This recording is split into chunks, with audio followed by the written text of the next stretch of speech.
नमस्कार दोस्तों, कैसे हैं आप? मैं हूं गौरव और ये है ट्रांसफॉर्मेशंस। रिसेंटली हुई डेथ एज वेल एज काफ़ी लोगों को हॉस्पिटल में भी एडमिट करना पड़ा और ये दोनों ही केसेस हैं आपके इंदौर के एज वेल एज गांधीनगर के। और दोनों ही केसेस में हुआ ये कि सीवेज वाटर जो है वो नॉर्मल ड्रिंकिंग वाटर के साथ मिक्स हो गया, definitely due to lacks of municipal corporation का जो उन्होंने सही से वर्क नहीं किया या किस तरीके से सिस्टम में लैप्स हुआ। और उसके बाद आम जनता आम जनमानस को इस तरीके की चीज़ें फेस करनी पड़ी और काफ़ी मासूम बच्चों की छोटे छोटे बच्चों की जान भी चली गई।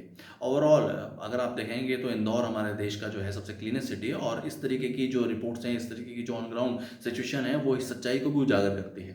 ऑल्दो रेजिडेंट्स का ऐसा भी कहना है कि जुलाई 2025 में भी उन्होंने म्युनिसिपल कॉर्पोरेशन के ऑफिसर्स को या लोकल रिप्रेजेंटेटिव्स को इस बारे में काफ़ी इन्फॉर्म करने का काम किया, बट ओवरऑल ऐसा कोई चेंज नहीं हो पाया। और दिसंबर 2025 में तो हमें इस तरीके का हादसा देखने को मिला ही मिला।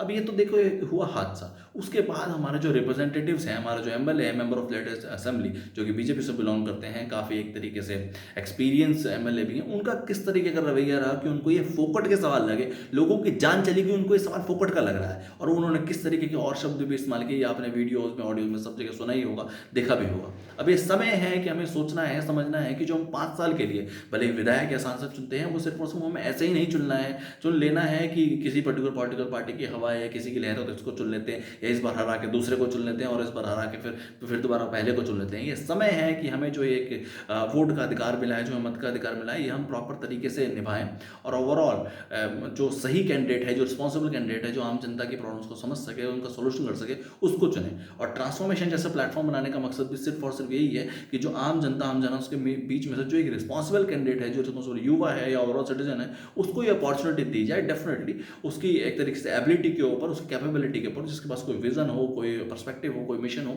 चेंज करने के लिए। ऐसा नहीं कि बस जो सिस्टम चलता आ रहा है कि पैसे सत्ता और सत्ता से पैसे या गिने चुने लोग जो एक वो हैं, उन्हीं को ही अपॉर्चुनिटी मिलती रहे। देखिए, हमारे देश में political as well electoral democracy है और ओवरऑल जो सिस्टम्स हैं वो लगभग 5-5.5 हज़ार लोगों के बीच में है। आप ये कह सकते हैं ओवरऑल देश में लगभग 4,500 करीब करीब एमएलए, जिनको आप विधायक भी बोलते हैं, और लगभग 800 करीब करीब सांसद जो हैं लोकसभा और राज्यसभा को मिला के।